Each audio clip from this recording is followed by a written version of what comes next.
ಮುಖ್ಯಮಂತ್ರಿ ಹೊರಗಡೆ ಹೋಗೋದಕ್ಕೆ ಸಜ್ಜಾಗಿದ್ದಾರೆ. ಸಿಎಂ ಯಾವಾಗ ರಾಜೀನಾಮೆ ಕೊಡ್ತಾರೋ ಗೊತ್ತಿಲ್ಲ ಅಂತ ಬೆಳಗಾವಿಯಲ್ಲಿ ಬಿವೈ ವಿಜಯೇಂದ್ರ ಹೇಳಿಕೆ ಕೊಟ್ಟಿದ್ದಾರೆ.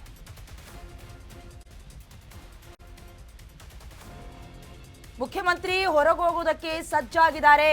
ಸಿಎಂ ಸಿದ್ದರಾಮಯ್ಯ ಅವರು ಯಾವಾಗ ರಾಜೀನಾಮೆ ಕೊಡ್ತಾರೋ ಗೊತ್ತಿಲ್ಲ ಅಂತ ಬೆಳಗಾವಿಯಲ್ಲಿ ಬಿವೈ ವಿಜಯೇಂದ್ರ ಹೇಳಿಕೆ ಕೊಟ್ಟಿದ್ದಾರೆ.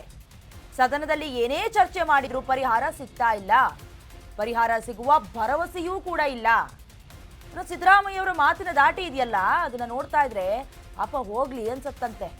ಬಿವೈ ವಿಜಯೇಂದ್ರ ಅವರಿಗೆ ಹೇಳಿಕೆಯನ್ನ ಕೊಟ್ಟಿದ್ದಾರೆ. ಒಂದು ಕಡೆ ಮಾತ್ರ ಸತ್ಯ ಏನಂತ ಹೇಳಿದ್ರೆ, ಸಿಎಂ ಸಿದ್ದರಾಮಯ್ಯ ಅವರು ರಾಜೀನಾಮೆ ಕೊಡೋದಂತೂ ಅಕ್ಷರಶಃ ಸುಳ್ಳು. ಯಾಕಂದ್ರೆ ಅವರು ಮೊದಲಿಂದಲೂ ಕೂಡ 5 ವರ್ಷ ನಾನೇ ಸಿಎಂ ಅಂತ ಹೇಳ್ಕೊಂಡು ಬಂದಿರುವಂತಹ ರೀತಿ, ನಾನು ಜಗ್ಗಲ್ಲ ಬಗ್ಗಲ್ಲ ಅನ್ನುವಂತಹ ಸಿದ್ಧಾಂತಕ್ಕೆ ಸ್ಟಿಕ್ ಆನ್ ಆಗಿರುವಂತಹ ಕೆಲವೊಂದಷ್ಟು ಪರಿ ಅವರು ಅಷ್ಟು ಈಸಿಯಾಗಿ ರಾಜೀನಾಮೆ ಕೊಡೋದಿಲ್ಲ. ಆದ್ರೆ ಎಲ್ಲೋ ಒಂದು ಕಡೆ ಆ ಗತ್ತು ಗಾಂಭೀರ್ಯ ಜೊತೆಗೆ ಅವರು ತೆಗೆದುಕೊಳ್ತಾ ಇದ್ದಂತಹ ಪವರ್ಫುಲ್ ಡಿಸಿಷನ್ ಎಲ್ಲೋ ಒಂದು ಕಡೆ ಲೋ ಆದಂತಂತೂ ಕಾಣಿಸ್ತಾ ಇದೆ. ಸಂಬಂಧಿಸಿದಂತೆ ಬಿವೈ ವಿಜಯೇಂದ್ರ ಅವರು ಕೂಡ ಸದನದಲ್ಲಿ ಚರ್ಚೆ ಆಗ್ತಿಲ್ಲ, ಚರ್ಚೆಗೆ ಪರಿಹಾರ ಇಲ್ಲ, ಭರವಸೆನೂ ಇಲ್ಲ.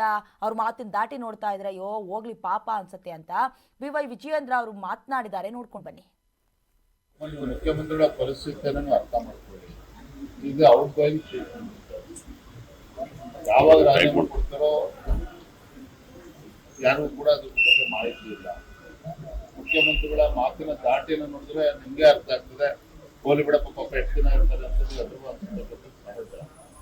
ಹಾಗಾಗಿ ಒಬ್ಬ ಔಟ್ ಗೋಯಿಂಗ್ ಚೀಫ್ ಮಿನಿಸ್ಟರಿಂದ ಈ ಸದನದಲ್ಲಿ ಏನೇ ಚರ್ಚೆ ಆದ್ರೂ ಕೂಡ ಪರಿಹಾರ ಸಿಗ್ತದೆ ಅನ್ನುವ ಆಶಾಭಾವನೆ ನಮ್ಗೇನು ಇರಲಿಲ್ಲ. ಆದ್ರೂ ಕೂಡ ಕೊನೆ ನಾನು ಯಾವಾಗಲೂ ಕೂಡ ಒಂದು ಮಾತನ್ನ ಹೇಳ್ತಾ ಇದ್ದೆ, ಮುಖ್ಯಮಂತ್ರಿಗಳಾಗಿ ಎಷ್ಟು ದಿನ ಕೂರ್ತಿರೋದು ಮುಖ್ಯ ಅಲ್ಲ, ಆದ್ರೆ ಆ ಸ್ಥಾನದಲ್ಲಿದ್ದಾಗ ಏನ್ ರಾಜ್ಯಕ್ಕೆ ಒಳ್ಳೆ ಕೆಲಸ ಮಾಡಿದ್ದಾರೆ ಅನ್ನೋದು ಮುಖ್ಯ. ಮುಖ್ಯಮಂತ್ರಿಗಳ ಪರಿಸ್ಥಿತಿಯನ್ನು ಅರ್ಥ ಮಾಡ್ಕೊಳ್ಳಿ.